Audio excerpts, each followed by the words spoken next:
I've been thinking about this Twitter thread a lot lately. As someone who spent 2/3 of his life being way too obsessed with Magic, nothing that's happened in 2019 has really lit a fire. For the first time in my life, it's all kind of just washed over me. The gameplay, for the most part, has been acceptable. The sets have been pretty cool. But man, I cannot pretend that a billion Arena Native Tournament series is all simultaneously vying for my attention is a thing that I ever wanted. I can't pretend that the individual brands that comprise the inaugural MPL class are something I'm remotely interested in. I never traveled to enough Grand Prix to make them anything but really big PTQs, but now that that fact has gone from implicit to explicit, wow, is it difficult to get amped up about going to a Grand Prix, let alone to get 2 other people to ride down with you and share a hotel with you. Yeah. Back to that Twitter thread. That is Ben Drago. Ben is the senior manager of competitive gaming at Wizards of the Coast. He's telling 2 lapsed magicians that suddenly find themselves not so much invested about Magic at all. He's telling them not to lose hope. Why not, right? Why not? It's really easy to feel like a rube when you're forced to wait until the middle of Q3 for the organized play announcement for the following year. Nothing says, we have your best interests at heart like a good old-fashioned sweat, am I right? The 2020 organized play announcement hit yesterday and yeah, it was really hard to understand. It was dense and convoluted and unintuitive, and to make sense of it, I had to hole up in a conference room and put a bunch of Post-it notes on the wall. And here is proof. That took me probably about 2 hours. I figured I couldn't be the only one who had a tough time unpacking this, so I'm gonna try to explain it the best I can. So 2020 is gonna start with what WotC dubbed a partial season, a trial run, if you will. The Magic Pro League will exist, and it'll have 24 players. The top 20 players from the inaugural MPL class based on Mythic points, and the top 4 non-MPL players based on Mythic points. And in case you forgot what Mythic points were, they were 2019's version of Pro points, and you could only earn them at Mythic championships. So that'll be 24 players. To go with it, there'll be this thing called the Rivals League, which, whatever, it doesn't matter. The Rivals League will consist of the bottom 12 players in the MPL, the next 8 non-MPL players for Arena and Tabletop after the 4 non-MPLers that got pulled into the MPL, and 4 discretionary streamer invites. So that adds up to 32 players. The deal here is that the MPL is still the MPL, but the Rivals League is meant to function pretty closely to how Gold used to. With Silver, Gold, and Platinum, you had something to aspire to. Now you can think of Platinum as the MPL, and the Rivals League is there as a way to retain players, keeping them qualified for tournaments so that professional Magic isn't so all or nothing. Thanks to the Rivals League, if you make a run at the MPL and narrowly miss, you won't just be banished to the Shadow Realm, you'll be banished to the Rivals League, which honestly, it's not that bad. Both groups will be under contract and will earn 5 figures guaranteed, paid out in the form of event appearance fees. So let's talk about some of the year's new events, shall we? The MPL Gauntlet will close out the trial run season probably sometime in July. It didn't say, oh, you can only assume it's gonna be sometime in July. It's a 16-person tournament that will close out each season and determine the next batch of MPLers and RLers. Okay, so the top 16 MPLers, they don't even need to play in this. But wait, hang on, how do you rank MPL players? What does top 16 even mean? Okay, so player rankings within the 2 leagues are determined by 3 things. Mythic points, which are different now, player points, which we will get to, and MPL split play, which, I don't even know. Okay, so do lots of people watch that? There are so many things happening on Arena at any given time. Who has time to watch it all? Serious question. There are so many Arena things happening all the time that it all just kind of blends. With such few desirable gameplay options, don't even get me started on bot drafting, all Arena streams are more or less the same. And if 7 MPL members are live at the same time, how do you even pick one to watch? That's not a rhetorical question. I literally don't know. Whatever. Mythic points and player points. These represent points that you can accrue by playing Arena and not Arena. respectively. We'll start with the new definition of Mythic points. You can only earn Mythic points on Arena, and you earn them from playing in Mythic Invitationals, Mythic Qualifiers, and Mythic Point Challenges. You might remember Mythic Invitationals from last year as the thing with the big prize payout and the pyrotechnics and the horrendous format and the invites that made everyone on the internet angry. That is not so much what they are anymore. Although they are still played on Arena, so maybe they'll bring back the pyrotechnics and the cringy post-game interviews. Who can say, right? Who can say? There will be 3 Mythic Invitationals per season. You can qualify for those one of 4 ways: being in the MPL, being in the RL, via Mythic Qualifier, or via a discretionary invite. There are 2 Mythic Qualifiers per Mythic Invitational, and to play in one, you have to be one of the top 1,200? Yeah, it's 1,200 ranked, constructed, or limited players at the end of a qualifying month. And from there, you play a 2-day qualifier tournament, and if you make the top 16 of that, congratulations, you just qualified for the Mythic Invitational. But you can still get Mythic points from these tournaments as long as you make day 2. Okay, here's a bizarre thing to me. Mythic points don't really do anything. They don't qualify you for more tournaments. They don't do anything. For 11 months out of the season, they are irrelevant, and for everyone but the top 70 players in the world, they will remain irrelevant. At least with pro points, they've mattered for end of year rankings, but they could also qualify you for a pro tour in the middle of a season or get you more buys at Grand Prix. I guess my gripe is that Mythic points feel like they should also qualify players for Mythic Invitationals, and that consistently good players outside of the MPL and RL shouldn't have to spike a bunch of crap in a row just to even have a chance at maybe making one of the 2 leagues at the end of the year. Staying on the train seems insanely difficult now. I don't know. Man, this is such a bummer. This whole thing is so confusing, and I'm not even halfway done. Just try to bear with me, I guess. So you can look at Mythic Invitationals as functionally identical to the Mythic Championships that were played only on Arena. They, alongside Mythic Qualifiers and Mythic Point Challenges, award Mythic points that determine players' ranks within the MPL and RL. One more quick thing. For Mythic Point Challenges, you qualify for those the same way that you would a Mythic Qualifier, except the MPL and RL players are automatically qualified for those and highly incentivized to play in them. Since they're not on the outside looking in, the Mythic points influence a whole lot more variables, and they just have way more value. So that's the Arena side. The non-Arena side is, it's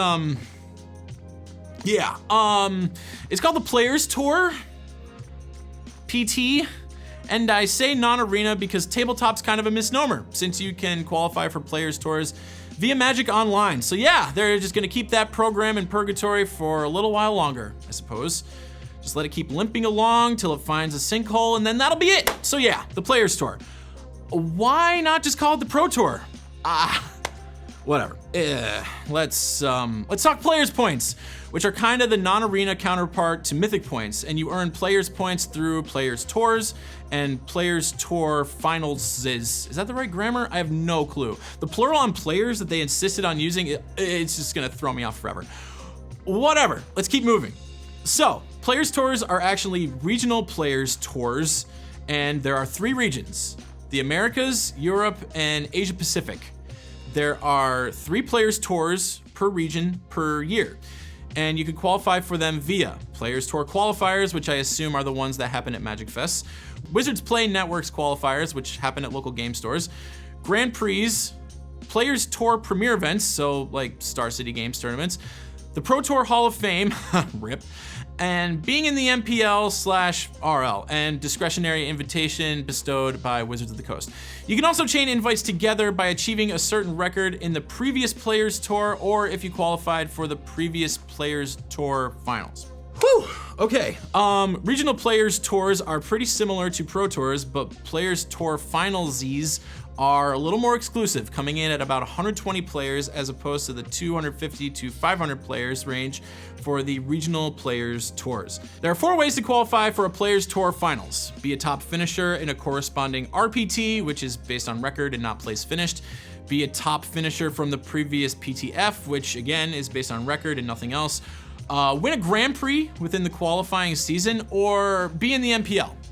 So RPTs feed PTFs, but there's nothing in any of the articles that states the cadence of the events. So we're left to speculate wildly, and I assume that Players Tour finals happen after regional Players Tours, which all happen on the same weekend or very close to it, though that's just a guess. Let's just demonstrate this by putting it all on a timeline. So here's when the real deal season 1 starts in August 2020, and the other end is when it ends. They didn't say when it ends, so screw it. We'll just say it ends in July. I don't know, who cares?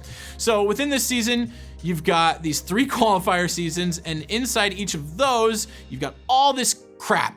It's like nesting dolls for people with addictive personalities. So yeah, you've got the Players Tours and the Players Tour Finalsies, and then you've got some GPs and some qualifiers at your LGS and all the nonsense on Moto that's probably gonna crash when you're 7-0, and then you've got the SCGs, and who knows if they'll award invites at Opens or Invitationals or what, but let's just assume Opens because that would be the best timeline, and God knows we all need that. So now this thing's looking pretty crowded, right? But wait, you forgot all the arena stuff, which looks pretty damn similar. 3 qualifier seasons, 2 qualifiers per season, and a smattering of NPCs, and holy moly, that is a lot.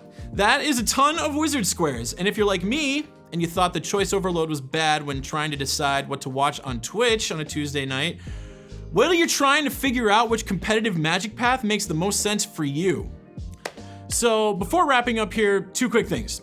First one, just like Mythic points, Players points don't do anything if you're on the outside looking in. They might get you noticed, but until the season's done, you're just accruing numbers in the hopes that they will do something for you.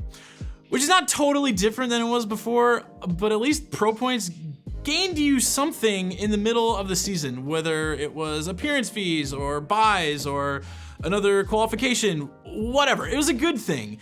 It made sense. I'm fine with organized play not wanting to mix Mythic points and Players points, and I think that's a sound plan, but playing your ass off just to earn these things that are literally useless for 11 months is gonna drive players nuts, especially ones on the outside of the MPL RL looking in. So yeah, those are the way player ranks are determined. What a fun detour that was. Where even were we? The MPL Gauntlet? Sure, let's head back to that. The MPL Gauntlet is a tournament that will close out every year-long season, and it will also close out the trial run season that starts in January. So here's what happens when the MPL Gauntlet starts, and it's a lot of stuff that happens all at the same time. First, the bottom 4 MPLers go straight to next year's Rivals League. Do not pass go, do not collect $200. Next, the top 16 MPLers, based on the 3-point criteria that we already went over, go straight to next year's MPL roster. They don't even need to suit up. Also, the top 2 RL players in both Mythic points and Players points go straight to the MPL, so that's 20 of the next year's MPL players accounted for. The MPL Gauntlet serves to determine the remaining 4 members. So, the MPLers ranked 17th through 20th play in the Gauntlet, as well as the 3rd through 8th placed Rivals players for both Mythic points and Players points. So 4 MPLers plus 12 RLers, yeah, that's right. 4 MPLers plus 12 RLers make up the Gauntlet.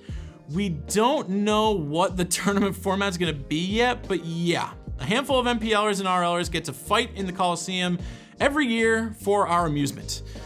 The top 4 competitors go to the MPL and the rest go to the RL, along with the bottom 4 MPLers, the top 12 non-MPL Mythic and Players points earners, and 6 discretionary invites. So, the MPL and the RL account for 70 players in total. The dream of being able to sustain Magic as a career is now attainable for that many more people, but 70 still doesn't feel like very much, and it doesn't scale to accommodate more players like Pro Points did. The system feels unpleasantly zero-sum, which I suppose is what it's supposed to do, because casuals don't like seeing pros scoop to other pros because one of them needs Pro Points or whatever. Be that as it may, that MPL Gauntlet thing seems mighty unpleasant to play in, and if that tournament structure isn't very, very thoughtful, I could see it turning more than one of its participants off of competitive Magic forever. Pretty Deece is mostly predicated on the fact that Magic the Gathering is ginormous. It's really, really big. That's Magic's advantage, basically, and why it's one of the most enduring games made since the Industrial Revolution, despite its exhaustively comprehensive rules engine.